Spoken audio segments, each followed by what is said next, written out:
Bonjour, nous nous rendons en Égypte sur le plateau de Gizeh pour découvrir la grande pyramide de Khéops.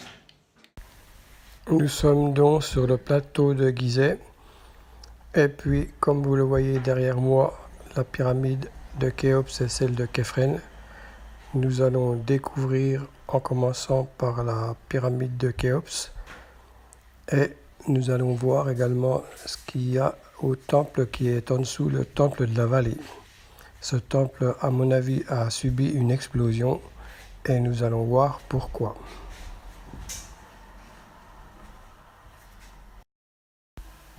La pyramide de Khéops, la plus grande et la plus ancienne d'Égypte.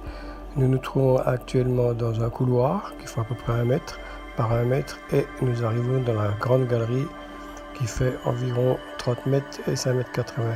Ensuite, un sas nous permet d'arriver dans la chambre du roi où on aperçoit une cuve en granit sur laquelle c'est fondu d'un côté suite à une explosion à mon avis.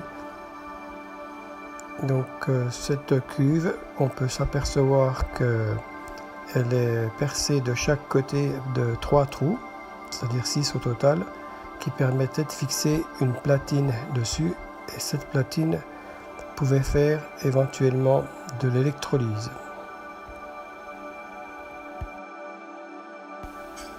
Il y a environ 4500 ans, les Égyptiens avaient l'électricité pour faire une basse tension mais une intensité importante pour faire de l'électrolyse, ce qui leur permettait de faire du plaquage d'or sur les bijoux, sur du cuivre ou sur du fer. Ça leur permettait de faire des objets qui étaient plaqués or.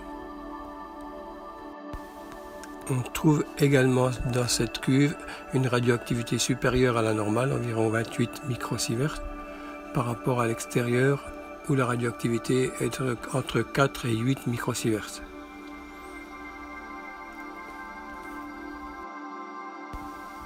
Maintenant, on se trouve dans le temple de la vallée qui se trouve juste à côté du Sphinx.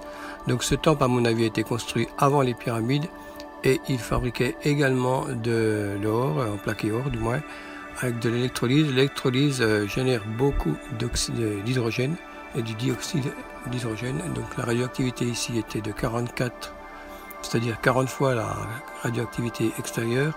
Le granit est légèrement radioactif, il fait environ 12 microsieverts. Donc devant le temple, on a 4 de radioactivité. Et c'est dans cette pyramide où il faisait de l'électrolyse qui générait de l'hydrogène et sûrement avec une mauvaise manipulation.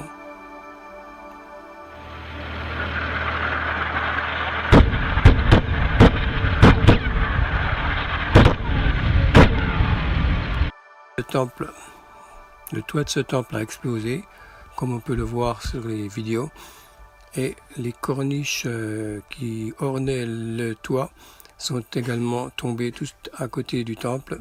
Ces corniches étaient fabriquées industriellement, entre parenthèses. Les murs étaient épais d'environ 6 mètres, de granit et de calcaire.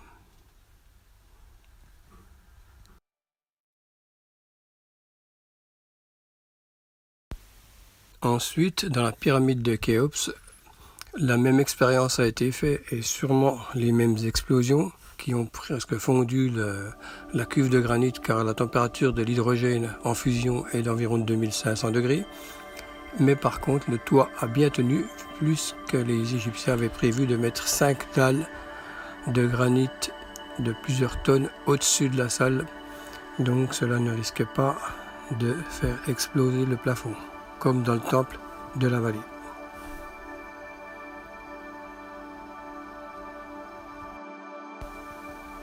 Notre petite vidéo se termine. N'oubliez pas vos commentaires ou remarques sur ce reportage. Nous y répondrons. Et n'oubliez pas également un pouce bleu éventuellement. Allez, ciao ciao!